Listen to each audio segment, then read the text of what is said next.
Buenos días, el día de hoy les vamos a hablar sobre la vascularidad arterial extraglandular de la próstata del perro y de los órganos linfoides. Mi grupo está conformado por quien les habla, Angie Caterine Beltrán, por David Camilo Jiménez Mendoza y Joan Camilo González Martínez. Primero les haremos una introducción al tema, luego les hablaremos sobre la vascularidad arterial extraglandular de la próstata del perro, seguidamente les hablaremos de los órganos linfoides y por último estarán las bibliografías. Haciendo una introducción a lo que hablaremos hoy, nosotros vamos a tocar el tema de la próstata, que es la glándula accesoria sexual más importante del macho canino. Esta pues está ubicada en el canal pélvico retroperitoneal y es caudal a la vejiga. Esta lo que hace es envolver completamente la uretra pélvica en la salida del cuello vesical. También pues les vamos a hablar sobre los órganos linfoides, ya que pues en la respuesta inmune estos participan en las células y moléculas que están distribuidas por todo el cuerpo. En el artículo de la vascularidad extraglandular del perro, lo que se busca es conocer la distribución que hay de los vasos sanguíneos arteriales en la próstata del canino. La próstata durante la pubertad se localiza en la cavidad pélvica, pero en un alto porcentaje de perros de más de 5 años se producen variaciones de tamaño, lo cual hace que ésta se ubique en el abdomen. Anatómicamente, la próstata es una estructura glándulo-muscular semioval que presenta dos lobos bien diferenciados entre sí, esto debido a la presencia de un rafe medio de situación dorsal y comienza a desarrollarse hacia la sexta semana de gestación. La nómina anatómica veterinaria NAV describe que el cuerpo de la próstata es el que está formado por dos lobos, un istmo y, dependiendo de la especie, una parte diseminada. Según Freytag, los vasos sanguíneos de la próstata se encuentran bilateralmente en la superficie dorsolateral de la glándula. Las primeras descripciones que se tienen de la vascularización de la próstata canina datan de Gordon en 1960 y de Hodgson en 1968, que fueron citados por Stefano.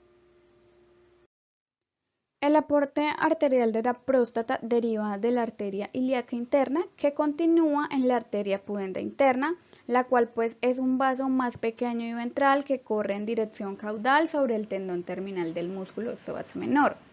A nivel de la articulación sacroiliaca, esta pues da origen a la arteria prostática, que esta arteria discurre en dirección ventral en forma de arco y emite dos ramas terminales, que son la arteria del conducto deferente, que es la que lo acompaña y lo nutre, y la arteria rectal media, que es la que irriga el recto, la próstata y la uretra.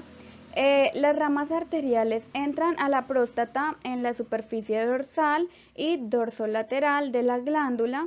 Estas lo que hacen es que la vascularización de los dos lobos sea independiente. La glándula prostática canina comparte muchas similitudes morfológicas y funcionales con la próstata del humano.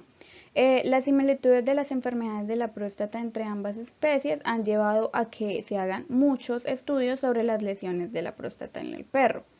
El perro, por lo tanto, pues ha sido considerado como un modelo de animal que es adecuado para el estudio de las enfermedades de la próstata en el hombre, ya que, pues como lo dije antes, son muy parecidas.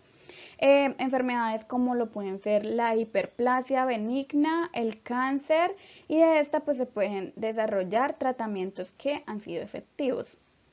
Bueno, vamos a hablar un poco sobre la glándula prostática. Esta comparte muchas similitudes morfológicas y funcionales a la próstata del hombre, por lo tanto, pues el perro ha sido considerado como un modelo animal, pues adecuado para estudios de enfermedades de la próstata del hombre, para así realizar estudios sobre enfermedades de la próstata como son la hiperplasia benigna y el cáncer. Con el fin de instaurar y encontrar tratamiento efectivo sobre estas enfermedades. De tal manera, pues Comprender el suministro vascular de la próstata y los tejidos circundantes es fundamental para reducir el riesgo postquirúrgico de algunas enfermedades como son la incontinencia urinaria, una hemorragia grave y una necrosis avascular. La incontinencia urinaria es que postquirúrgica ya el paciente no controle de forma voluntaria en qué momento va a orinar, sino que pues lo está haciendo constantemente. Bueno, para este artículo se realizó el estudio con 5 machos caninos mestizos. Estos fueron ejemplares ya fallecidos, lo cual pues al momento de recepcionarlos se procedió a una fijación de los animales con una mezcla fijadora y conservadora mediante una perfusión intravascular sobre la arteria carótida común a gravedad. Posterior a 72 horas se procedió a colocar sobre la misma vía 150 ml de látex sobre la arteria carótida común también. Estos ejemplares fueron conservados a 4 grados centígrados para su posterior estudio anatómico. Lo primero que se hizo fue abordar el ejemplar seccionándolo transversalmente a nivel de las últimas vértebras lumbares. Se removieron todos los órganos abdominales, lo que es intestino grueso, intestino delgado, parte del estómago, hígado, pues para poder despejar la vejiga y vaciar el colon posteriormente.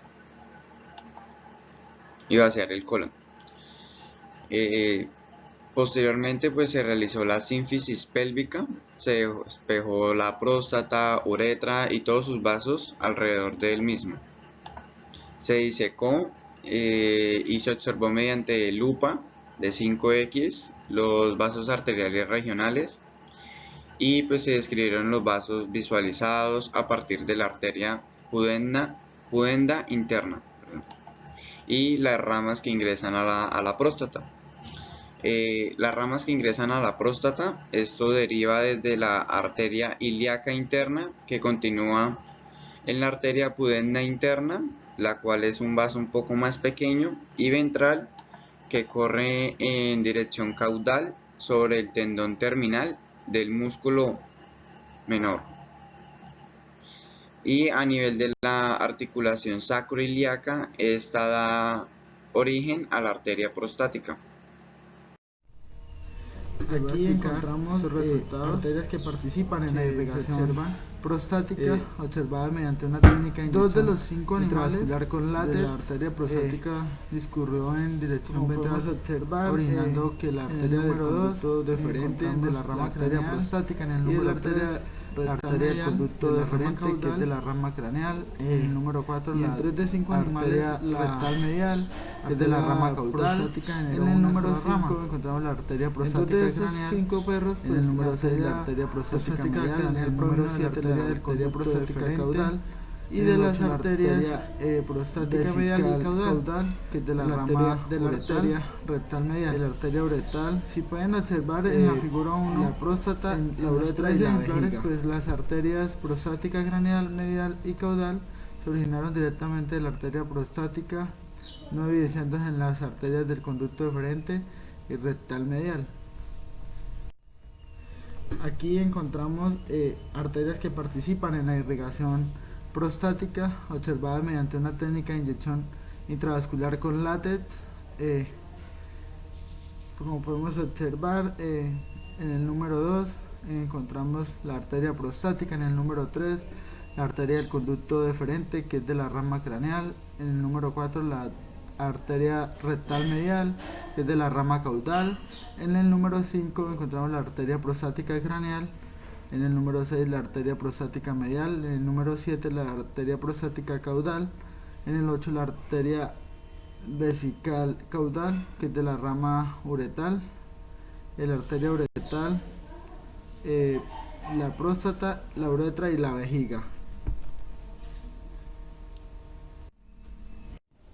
Aquí encontramos la arteria prostática en el número 2, en el número 3 la arteria del conducto deferente de la rama craneal, en el número 4 la rectal medial de la rama caudal, en el número 5 la prostática craneal, en el número 6 la prostática medial, el número 7 prostática caudal, en el número 8 arteria vesical caudal de la rama uretral, en la letra P, que es la próstata.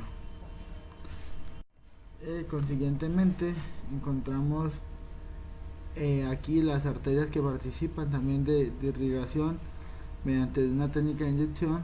En el número 1 la pudenda interna, en el número 2 la arteria prostática, en el número 5 la arteria prostática craneal, en el número 6 la arteria prostática medial, número 7 prostática caudal, número 8 arteria vesical caudal y la P, que es la próstata.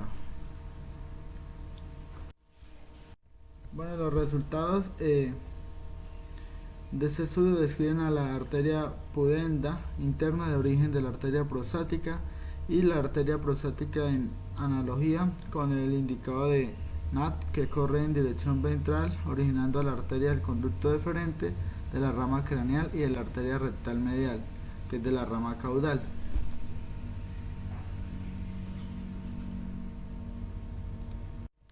Bueno, en el presente trabajo, pues se observó que independientemente de las ramificaciones de la arteria prostática, ingresa siempre a la cápsula de la glándula mediante las arterias prostáticas craneal, medial y caudal, que corroboran lo descrito por Stefanon. En este artículo les hablaremos un poco sobre los órganos linfoides, que son los encargados de la producción y maduración de las células y se conocen como órganos linfoides primarios, que es la médula ósea y el timo, y aquellos los cuales son los encargados de realizar el reconocimiento de los estímulos y ofrecen una respuesta a los que se conocen como órganos linfoides secundarios, que son los ganglios linfáticos, el vaso y los tejidos linfoides asociados con la mucosa. En la respuesta inmune participan células y moléculas que están distribuidas por todo el organismo, tanto en la circulación como en los diversos tejidos que tiene el organismo. Sin embargo, grupos de células inmunocompetentes conforman tejidos, los cuales son especializados del sistema inmune, los que a su vez integran como órganos linfoides. Los órganos linfoides se pueden dividir funcionalmente en dos tipos, que son los primarios o centrales, los cuales son los que se originan y maduran a través del mecanismo de linfocitos o la adquisición de características que los capacitan a responder ante un antígeno que es extraño. En este sitio, las células que actúan contra estructuras moleculares propias son eliminadas y sobreviven únicamente las que no lo hacen. Por otra parte están los linfocitos secundarios o periféricos, que son estructuras especializadas en la recolección de antígenos de distintos compartimentos anatómicos, pues en esto se lleva a cabo la activación de los linfocitos maduros a través de la presentación o el contacto con el antígeno. Esto también da inicio a la respuesta inmune específica, con lo que la proliferación clonal y la generación de células de memoria también se denominan órganos linfoides terciarios a todos aquellos que se desarrollan en los adultos en sitios de infección o persistentes a alguna inflamación crónica. El desarrollo del resto de los órganos linfoides pues se restringe a la etapa de la embriogénesis y la etapa postnatal inmediata. El intestino, además del apéndice y las placas de Peyer, se han detectado en el segmento delgado, los folículos linfoides aislados, que también señalan que como tejidos intestinales solitarios pueden desarrollarse en la vida adulta. En la médula ósea se generan las células troncales hematopoyéticas o las células madre. Estas dan origen a todas las células sanguíneas. En la vida fetal emergen inicialmente del saco embrionario y posteriormente del hígado y del vaso. En el momento del nacimiento, la médula ósea se convierte en el principal centro hematopoyético. Si la demanda de células es demasiado alta o hay mucho daño medular, se perfilan como auxiliares en la hematopoiesis, el hígado y el vaso. La médula ósea se encuentra en el interior del hueso como una estructura reticular que está inmersa entre grandes tabéculas. En otros espacios se encuentran adipocitos, fibroblastos del estroma y precursores de células sanguíneas. En estos procesos de crecimiento y diferenciación de las células progenitoras, pues participan una variedad de factores estimuladores, entre los que se encuentran las citocinas, la línea linfoide, la generación de plaquetas y factores estimuladores de colonias de granulocitos y monocitos. Durante la diferenciación del linfocito B participan activamente células del estroma con la liberación de citocinas y factores del crecimiento. En esta etapa, las células B se muestran que hay autorretroactividad y son disminuidas por apoptosis, es decir, muerte celular. Esto sucede aproximadamente en 50% finalmente. El linfocito B, cuando ya está maduro, emerge de la médula a través de la circulación y se dirige a los órganos linfoides secundarios para ejercer su función efectora. El linfocito T también se origina en la médula y sale de ella inmaduro, y es el timocito el que es guiado por señales quimiotratantes que son generadas por quimiosinas en el timo. Pues ingresan a este órgano para que se pueda completar su desarrollo y así pues adquieren las características de madurez que lo facultan para que respondan a un antígeno. Bueno, vamos a hablar un poco sobre el timo. En su corteza se encuentran unas células epiteliales que también son llamadas células nodriza. Estas van a interactuar con los timocitos, los cuales le van a ayudar a madurar. Pero más profundamente, esas células epiteliales lo que van a formar es una densa malla, lo que hace que el timocito cruce a partir de ella para llegar a la médula, en donde se encuentran los corpúsculos de Hassall. Pero en ese camino solo van a sobrevivir aquellos timocitos que no son reactivos, y pues se va a propiciar el desarrollo de linfocitos que son capacitados para reaccionar frente a moléculas extrañas, y pues se va a inducir a la apoptosis de aquellos linfocitos que muestran afinidad por lo propio. Entonces en ese camino se va como a reclutar los timocitos que son capaces de reaccionar frente a un antígeno. Finalmente, ya cuando están maduros, pues ellos van a tener sus propios marcadores, que pueden ser linfocitos CD4 o linfocito cooperador o linfocitos CD8, que son linfocitos citotóxicos que van a salir del timo a través de vénulas y van a quedar en el torrente sanguíneo, donde muchos de ellos se quedan. En el torrente sanguíneo casi el 75% de los linfocitos circulantes son de tipo T, y el resto pues se va a dirigir a órganos linfoides secundarios para ejercer el reconocimiento específico y fagocitar al antígeno. Este timo presenta su mayor actividad durante las primeras épocas de vida, pero pues conforme avanza la edad va disminuyendo su actividad, y pues también va a disminuir el número de linfocitos T vírgenes, lo cual hace que la respuesta inmune celular pues dependa principalmente de linfocitos T de memoria. Bueno, el ganglio linfático. Este ganglio linfático lo que hace es filtrar por zonas los antígenos que son procedentes de la linfa y del líquido intersticial. Estos antígenos libres o células portadoras de antígenos pueden ser los macrófagos, las células presentadoras de antígenos y los mismos linfocitos. Estas pueden penetrar el ganglio linfático por ductos que son denominados vasos linfáticos aferentes, para establecer pues un contacto con los linfocitos ubicados en él. El ganglio pues está rodeado de una capa de tejido conectivo y estructurado por 3 regiones en especial. En su corteza pues va a predominar las células B. En la paracorteza abundan los linfocitos T y las células dendríticas, que dan aporte y poseen moléculas del complejo mayor de histocompatibilidad 2. En su médula, en el ganglio hay macrófagos, linfocitos T, B y numerosas células plasmáticas que nos ayudan. Si este antígeno penetra libremente sin ser llevado por una célula presentadora de antígeno, este puede ser captado directamente por el linfocito B o por un macrófago, o por parte si el antígeno es transportado por un fagocito Puede ser también presentado el linfocito T o B, pero en ambos casos existe la posibilidad de que el linfocito B o T se active, y eso es lo que conlleva a un aumento del tamaño del ganglio linfático. Por eso clínicamente pues el tamaño de los ganglios nos dice mucho sobre pues si está llevando una infección o algo pues que esté pasando en el paciente.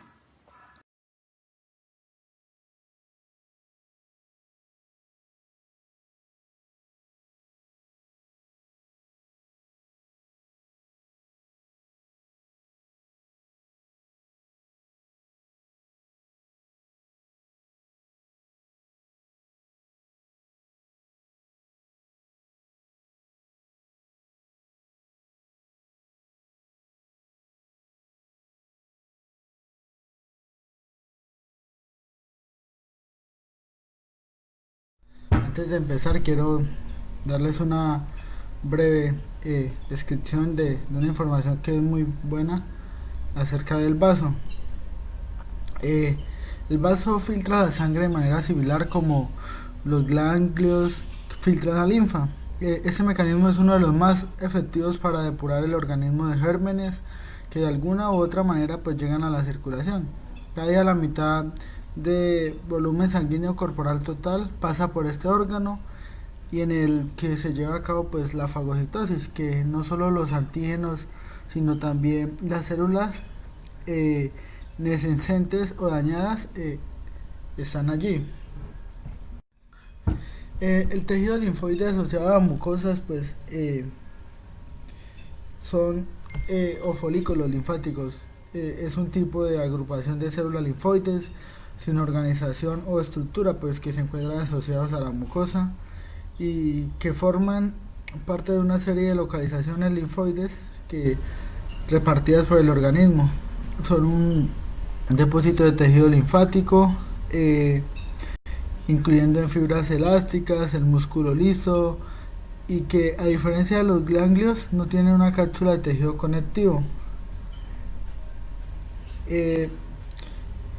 Las células que cada día tienen distintos fenotipos y características funcionales, pues la mayoría de los linfocitos intraepiteliales son T, con predominio del tipo CD8, pues en los humanos aproximadamente el 10% corresponde a linfocitos intraepiteliales T, caracterizados por su capacidad para responder directamente ante cualquier antígeno.